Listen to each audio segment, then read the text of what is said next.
June নাগাদ মূল্যস্ফীতি ৮.৫-এর নিচে নামবে বলে পূর্বাভাস দিয়েছে আইএমএফ। মূল্যস্ফীতি না কমা পর্যন্ত পলিসি রেটে হাত দেওয়া হবে না বলে জানিয়েছে বাংলাদেশ ব্যাংকের মুখপাত্র আরিফ হোসেন খান।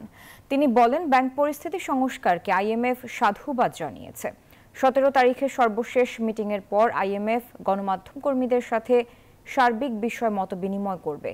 আইএমএফ এর ঋণের পরের কিস্তি পাওয়ার ব্যাপারে আশাবাদের কথাও জানান তিনি আরো বলেন, ডলার রিজার্ভ হিসাব এখনো আইএমএফ এর শর্ত অনুযায়ী গণনা করা হচ্ছে।